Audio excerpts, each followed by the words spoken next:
Muy bien, ¿cuántos están siendo bendecidos? Amén.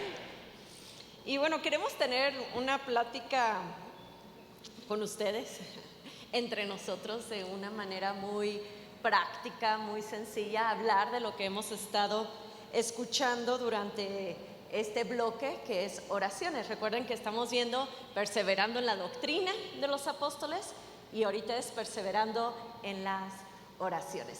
Y bueno, creo que hemos estado entendiendo desde que Juanca nos dio la masterclass y ahora mamá, bueno, sí, es mamá de todas, ¿verdad?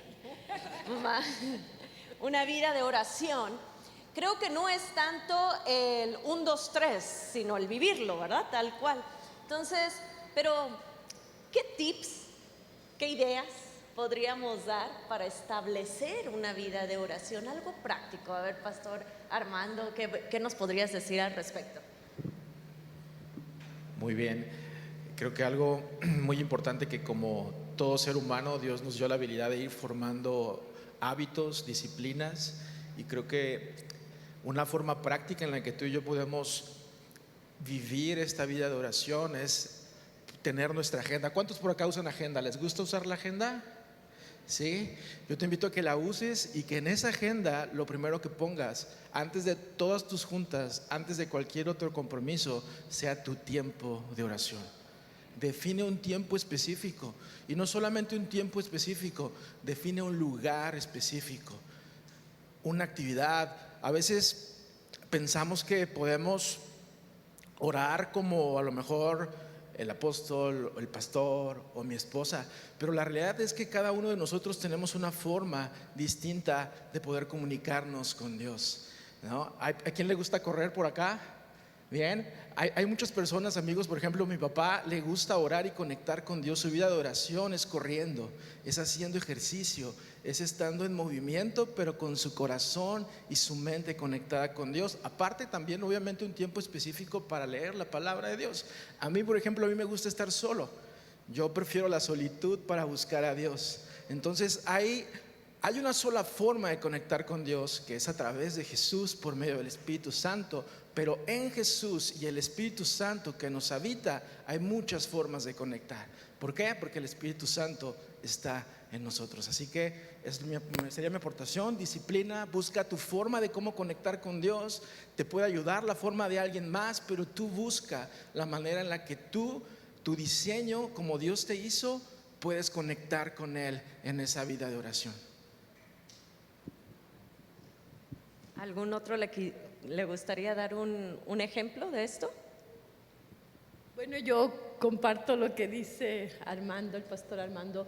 Hay algo que yo he practicado, muchos lo saben, por muchos años en mi vida, aun cuando tenía mis hijos pequeños. Yo buscaba la manera de hacerlo.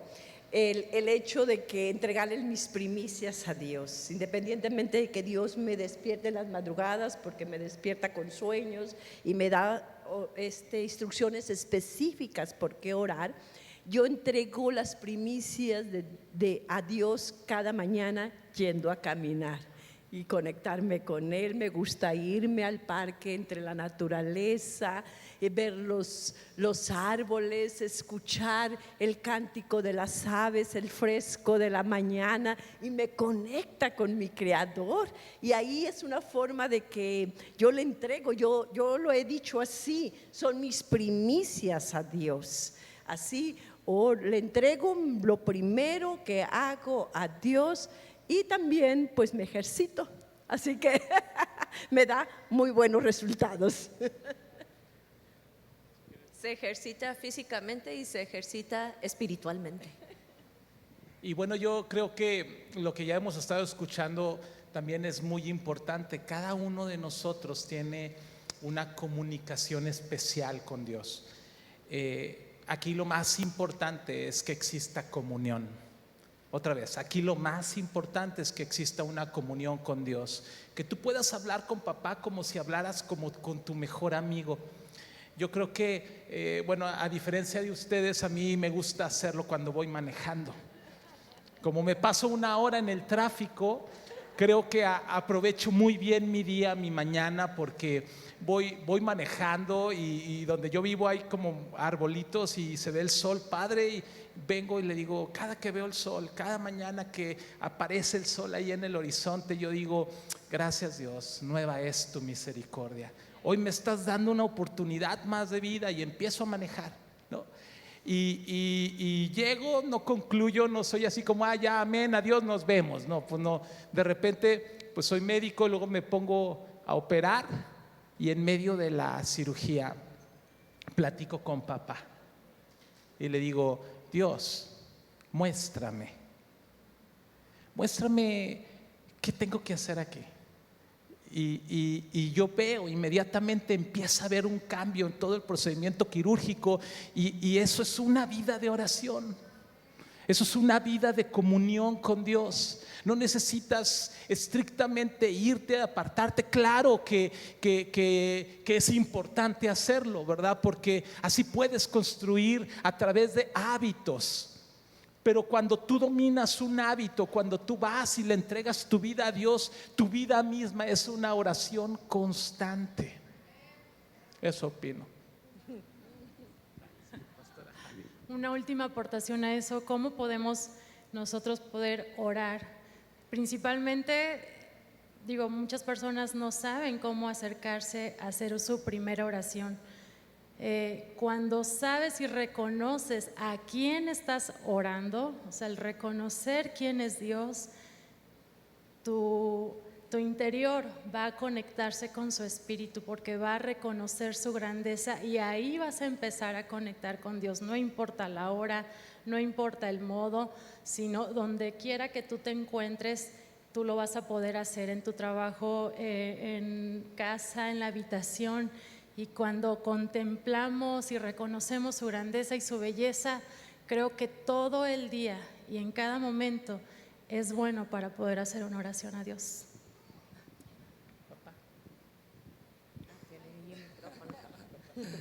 Estaba pasando un tiempo un poco difícil, eran muchas situaciones, cada día era un momento de opresión, dificultades, asuntos que resolver, y eso me obligaba a ir directamente a un momento de intimidad, de oración. Y al día siguiente era lo mismo. Y pasaron como 2, 3 semanas, prácticamente todos los días, tratando de resolver situaciones, y corría a Dios: Señor, dame sabiduría por esto, Señor, ayúdame a resolver aquello. Y después de 2, 3 semanas me detengo y empiezo a meditar. Todos los días he tenido que ir delante de Dios para pedir una no sé, una idea, una sabiduría, querer hacer algo, y le pregunto: Señor, como que ya basta, ¿no? Como que todo esto tiene un objetivo, ¿cuál es? Y escuché muy claro cuando me dijo: es que a mí me gusta, me agrada que me busques, y parece que cuando más problemas tienes es cuando más me buscas.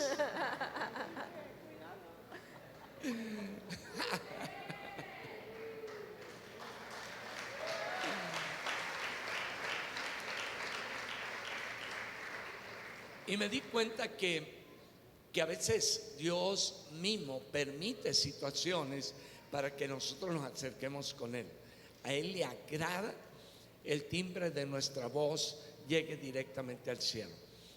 No esperemos que haya una circunstancia, una situación, ponle el nombre que quieras, enfermedad, complicaciones de la vida. No, acércate con Él, a Él le agrada.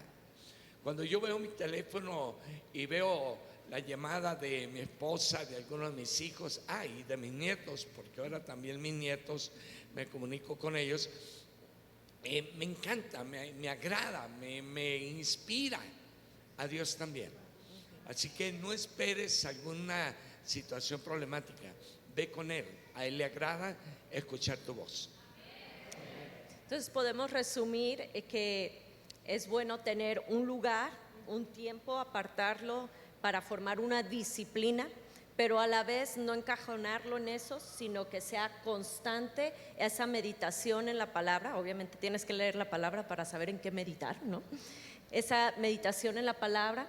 Y por ejemplo, yo soy igual que César, yo también esa 45 minutos de camino hacia el trabajo es cuando más oro, porque no están los hijos allí diciendo mamá, mamá, mamá, mamá, mamá, ¿verdad? Entonces estoy solita en la camioneta y es un buen tiempo, pero pues también tengo mis tiempos en los que abro la Biblia, en que hago mis anotaciones, etcétera, ¿no? Y recordando lo que decía papá hace un momento, hace unos meses, Dios empezó a mostrarme o cambiar cierta dirección de consejo, porque las personas se acercaban y decían, es que pastora, necesito que Dios actúe en esto. Y una vez una persona me dijo, es que he orado y orado y orado y no escucho y no veo respuesta. Y no fue una, fueron varias personas. Y yo oraba y a la misma vez escuchaba y le decía, Dios, ¿qué consejo doy, no? De sabiduría. Y Dios me empezó a enseñar, diles que ya no oren por la necesidad, que me busquen a mí. Y en medio de buscarme a mí, pues yo haré. Entonces, fue una enseñanza para mi vida también, ¿no? Porque muchas veces queremos direccionar la oración a una necesidad, a un tiempo difícil, y ¿dónde queda el que nos va a resolver, ¿no? O sea, a Él lo estamos olvidando y nada más queremos que actúe.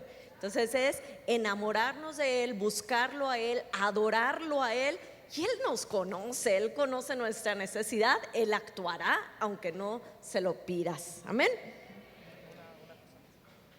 Y bueno, abundando en esto, orar como dice la Biblia, orar con la Biblia, ¿no? Es decir, orar con la Biblia en la mano, leer una palabra, ser intencional en buscar la palabra, en tomar el extracto de la palabra que Dios quiere sembrar en tu vida, porque a través de esa palabra vendrá tu milagro. Pero es pertenecer a Dios, es estar a un lado del Padre y poder ser intencional en el estudio y en la revelación de su palabra.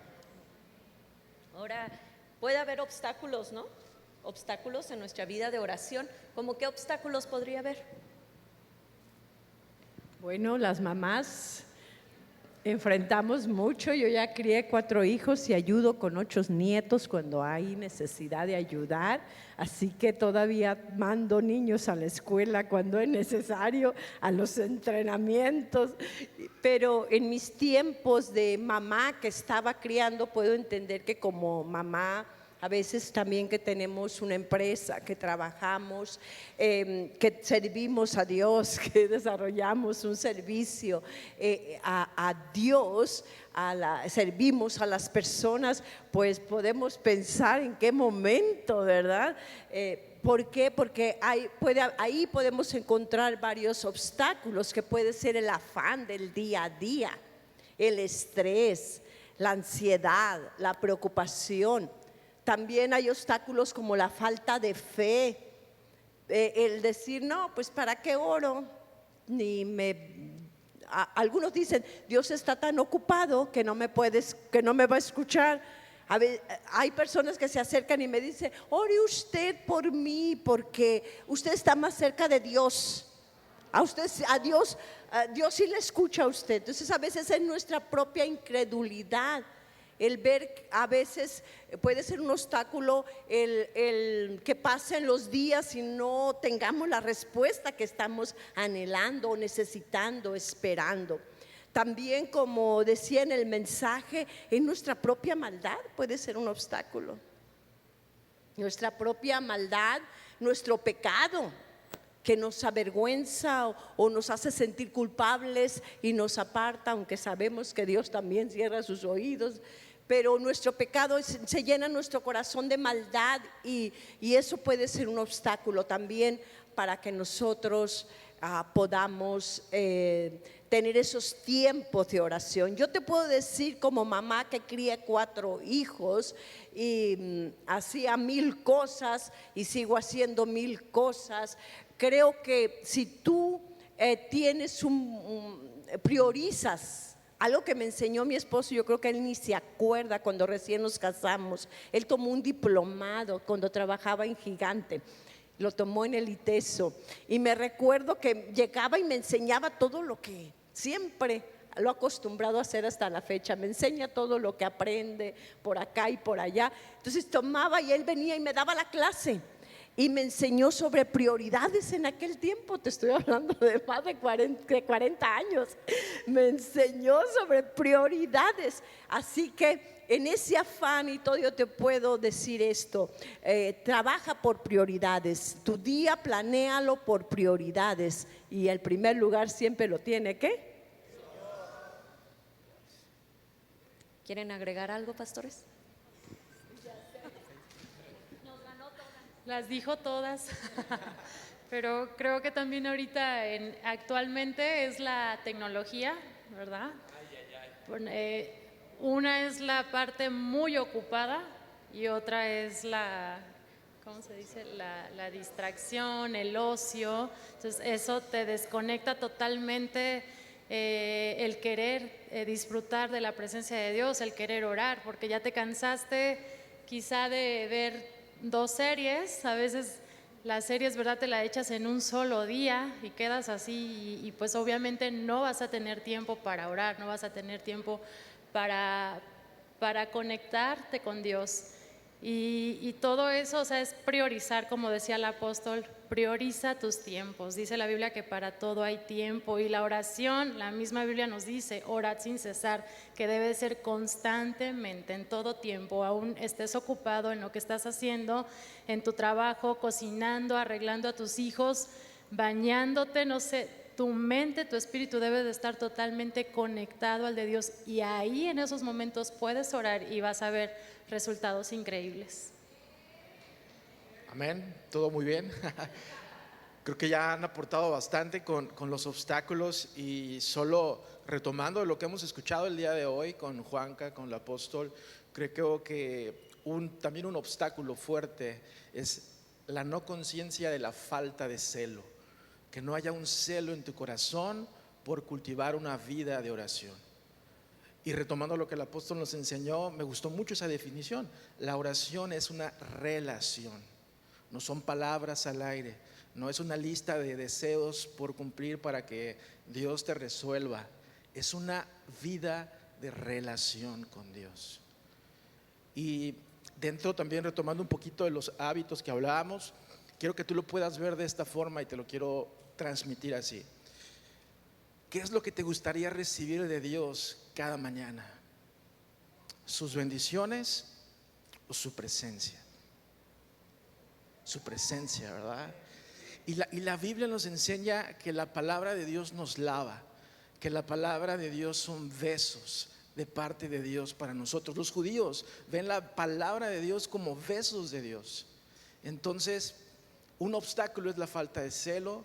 La falta de celo muchas veces viene por la falta de deseo, por expectativas erróneas o no alineadas a la palabra de Dios. La palabra de Dios nos enseña a pedir conforme a la voluntad de Dios, pero también nos enseña que a veces pedimos conforme a nuestra mentalidad humana.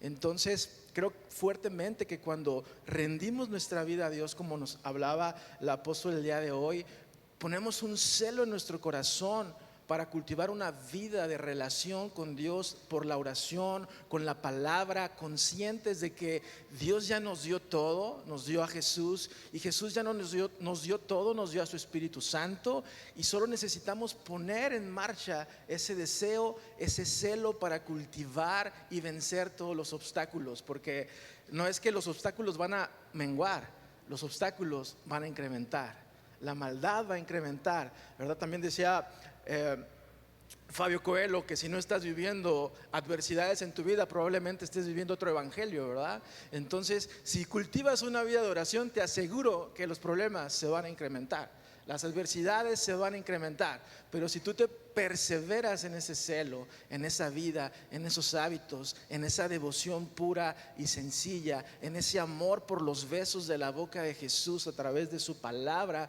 y la dirección de su Espíritu Santo, los vas a vencer. Y termino con esto. Judas en la Biblia antes de Apocalipsis. ¿Sí saben que hay un libro que se llama Judas? Sí, me encanta cómo termina. Termina diciendo que perseveremos en el amor. Perseveremos en el amor, edificando en la fe. Y termina al final orando en el Espíritu. Orando en el Espíritu.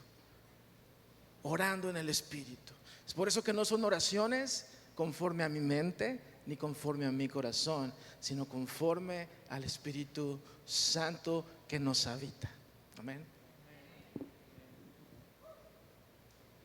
Muy bien. Y está la oración individual, la que hacemos es a cultivarlo todos los días, pero también está la oración colectiva, esa intercesión colectiva como cuerpo. Y me encanta recordar en Hechos capítulo 4, ya había venido el Pentecostés, ya habían estado los 120 reunidos, ya habían recibido el Espíritu Santo. Pedro y Juan salen. Bueno, Pedro da el primer sermón, 3,000 se arrepienten, reciben a Cristo, más de 3,000. Y después, luego empiezan a caminar, a ser lanzados hacia su propósito, ¿no? Y ya en el capítulo 4, ya habían hecho milagros, los sacerdotes vienen y los encarcelan. Van por Pedro y Juan, los encarcelan. Y bueno, viene allí todo la descripción de lo que vivieron, pero después en el versículo 24 ya los sueltan y llegan con la iglesia donde estaba reunida la iglesia. ¿Quién es la iglesia? Los creyentes, los que estaban reunidos, los discípulos. Y dice la palabra: y ellos, habiéndolo oído, alzaron unánimes la voz a Dios. No uno solo, todos en conjunto alzaron la voz a Dios y dijeron: soberano Señor, tú eres el Dios que hiciste el cielo y la tierra, el mar y todo lo que en ellos hay. Y empieza a describir la palabra, la oración que ellos dicen, y termina en el versículo 31 diciendo: cuando hubieron orado, el lugar en que estaban congregados tembló, y todos fueron llenos del Espíritu Santo y hablaban con denuedo la palabra de Dios. Entonces creo que es un claro ejemplo de lo que sucede cuando hay esta oración colectiva, ¿no? Esta oración del cuerpo, de la familia, junta, puestos de acuerdo para algo en específico, y algo sucede. Cambia la atmósfera, ¿verdad? Cambia la atmósfera. Yo no sé si ustedes se percataron ahorita que estábamos orando y que se nos pidió: conéctate, empieza a hablar con Dios, empieza a orar, empieza a pedir que sea Dios en medio de tu oración, que Él te bendiga, que Él venga. Y de repente te empezaste a descubrir orando de una forma diferente. Yo estaba allí y empecé a comunicarme con Dios y empezando a hablar de una forma diferente. Mi oración no era una oración bendíceme, no era esa oración, es: Señor, te aprecio, te amo, quiero que estés conmigo, quiero que no te vayas de aquí, quiero que cambies nuestra atmósfera, que nos uses, que nos proyectes hacia un destino final, hacia un punto donde podamos servirte, ser de utilidad. Y tu oración empieza a cambiar y empiezas a orar enseguida unos por los otros, y empiezas a bendecir al pueblo, y el pueblo es alcanzado por la bendición de Dios por solo un cambio en la atmósfera. Tal vez el ejemplo que más me gusta en esto es Segunda de Crónicas 20, porque Josafat es uno de mis héroes preferidos en la Biblia, un hombre de Dios muy profético, un hombre muy alineado al corazón de Dios. Y pues viene el enemigo contra él, es una multitud. Obviamente Josafat, viene el temor, el miedo, la intimidación, y lo primero que hace es llamar al pueblo a la oración, y no solamente a orar para clamar a Dios por su intervención, sino adorar a Dios. Y estaba ahí en medio de la adoración un joven músico, hijo de profetas, llamado Jaziel. No era profeta, pero era un adorador, y a través de Jaziel se suelta la palabra, y que no movieran un dedo, que la batalla era de Dios, no de ellos. Es ahí donde viene aquella famosa frase en Segunda de Crónicas 20:20: creed en Jehová vuestro Dios y estaréis seguros, creed en vuestros profetas y seréis prosperados. Y la palabra prosperar tiene que ver con producir de acuerdo al poder que actúa en ti. No quiere decir tener, sino producir de acuerdo al poder que está dentro de ti. Al final fue una impresionante victoria. No movieron un dedo. Ellos subieron al monte del Vigía. Desde ahí observaron, todos se mataron entre unos y otros. Duraron 3 días en levantar el botín de guerra y dedicaron un día total a adorar a Dios por aquella gran victoria. ¿A qué me refiero a esto? César dice, es una atmósfera diferente. Cuando hay una intervención conjunta, siempre va a haber un Jaziel. Imagínense la carita de Jaziel cuando Josafat dice: creed en vuestros profetas, porque no era profeta, pero ahí le dan el título de profeta, ¿no? La carita de Jaziel, yo creo que sí sonrió cuando le dijo Josafat: crean a sus profetas. La oración conjunta desata la posibilidad de que Dios nos hable, que Dios nos dé dirección, que cambie la atmósfera y que al final tengamos una recompensa enorme. Dios nos dará 3 días para levantar el botín de guerra, y el enemigo y el infierno quedará avergonzado, porque nosotros somos uno en Cristo. Somos hijos del mismo Padre, miembros del mismo cuerpo, somos hermanos en conjunto, hacemos una tremenda ola de bendición. Y finalmente, yo sé que ya me alargué mucho, pero sí, suéltenle el micrófono a un apóstol. ¿Y para qué quieres? Y el aroma que se desata en conjunto es diferente. Y se desata un incienso. Dice Apocalipsis, el incienso, las oraciones de los santos suben hasta el cielo. El Padre las huele desde el trono y luego envía carbones encendidos a la tierra, y viene la manifestación gloriosa del Señor. El aroma que produce, el incienso que se produce en conjunto, es totalmente diferente. Oremos juntos, veremos glorias mayores. Sí, la misma palabra en Mateo 18, 19, 20 dice: otra vez os digo que si 2 de vosotros se pusieren de acuerdo en la tierra acerca de cualquier cosa que pidieren, les será hecho por mi Padre que está en los cielos. Porque donde están 2 o 3 congregados en mi nombre, allí estoy yo en medio de ellos. Qué lindo. Amén, amén. Y bueno, eso nos lleva a construir nuestra identidad como casa de oración. Nos lleva a hacer realmente lo que Jesús marcó como propósito para nuestras vidas, que seamos una casa de oración, un altar vivo, no una cueva de ladrones, un altar vivo en donde busquemos su presencia. Y bueno, ahí formamos esa identidad como iglesia. Y pues nuestro mayor ejemplo, creo, podríamos voltear a ver: ay, mira esa persona, mira cómo ora. Pero creo que nuestro mayor ejemplo, como en todo, pues es nuestro Señor Jesús, ¿verdad? ¿Cuál era la vida de Jesús, Pastora Jali, como de oración? A ver, cuéntanos. Bueno, la vida de Jesús era completamente, Él no hacía nada si no se acercaba a orar a Dios y pedir su voluntad. Siempre, a que se haga la voluntad de mi Padre y no la mía.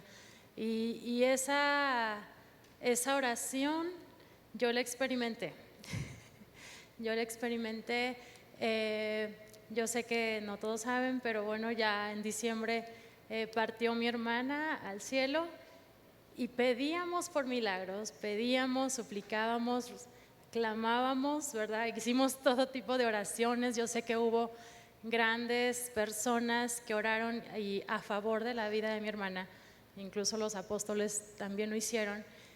Pero cuando nosotros decidimos como familia y en conjunto orar por la dirección de Dios, que se haga la voluntad sobre la vida de mi hermana, porque cuando Dios marca un propósito sobre una persona, se cumple. Y entonces nuestra oración cambia totalmente y acepta la soberanía de Dios sobre nosotros.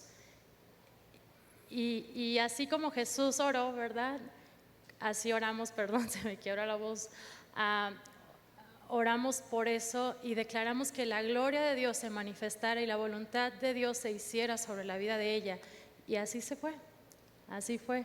Y fue un gran día porque pudimos ver que todos estábamos en paz, tranquilos, sabiendo que la gloria del Padre se había manifestado y que la voluntad de Dios se había hecho. Y esa es la mayor gloria y honra para nuestro Dios. Amén.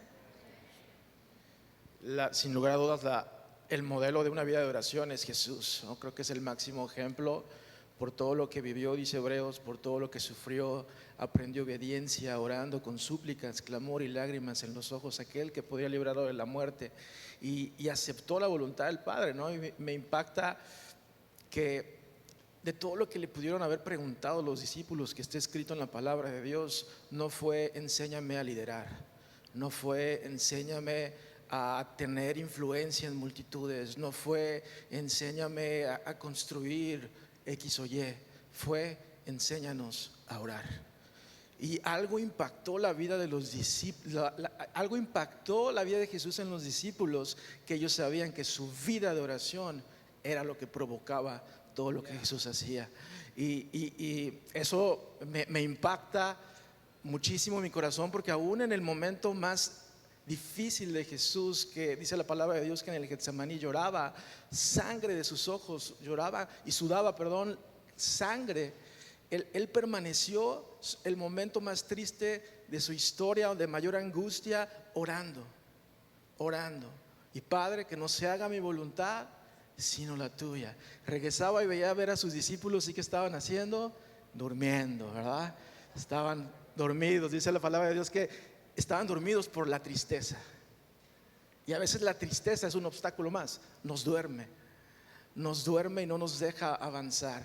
Pero el modelo de Jesús, voltéalo a ver, ve que antes, como decía mi esposa, antes de todo lo que él hacía, él no decía nada que el Padre no dijera, ni no hacía nada que el Padre no hiciera. ¿Por qué? Porque él mantenía una vida de oración. Él asimismo se proclamó el templo, ¿verdad? Él dijo, después de tirar las mesas, después de todo eso, él les dijo, destruiré este templo y en 3 días lo reedificaré. Y si él se refirió a su casa, será llamada casa de oración, y luego él mismo un templo, él era una casa de oración 24/7 que agradaba y buscaba la voluntad del Padre.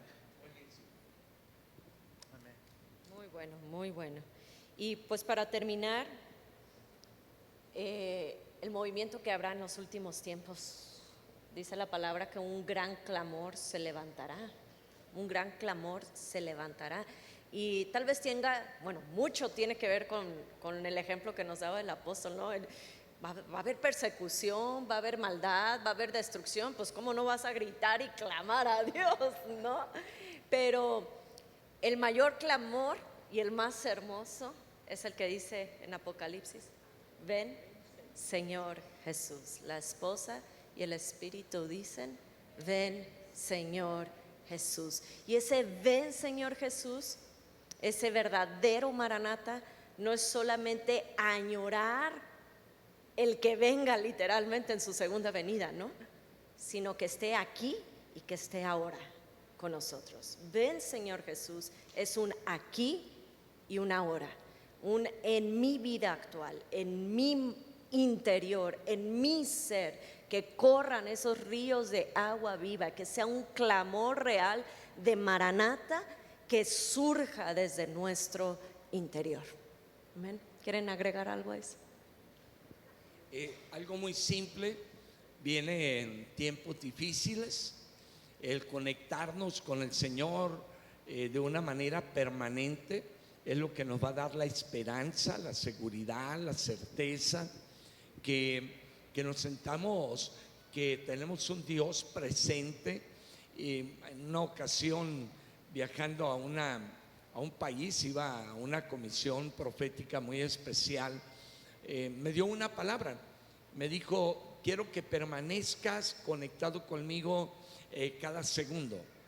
Y yo le dije: Señor, eso es imposible, hay una carne que está ahí en el medio, hay pensamientos, ideas. Dice: no, tú puedes, permanece orando 24 horas.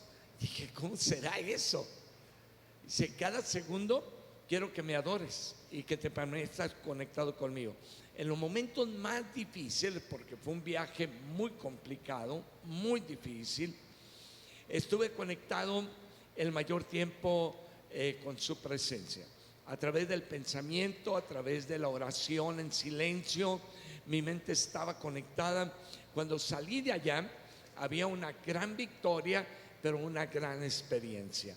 Podemos hacer eso en este tiempo. No solamente podemos, debemos permanecer permanentemente conectados con su presencia a través del pensamiento en oración. ¿Cómo es eso? Estoy callado, pero estoy orando. Voy caminando, estoy orando. Podemos hacerlo, practiquémoslo. Conectemos nuestra mente a la de Él y vamos a tener una experiencia impresionante. Amén. Pues a desarrollar todos estos hábitos. Gracias a todos. Gracias, papá, mamá, Pastor Armando, Jali, César. Y cumplimos con el tiempo.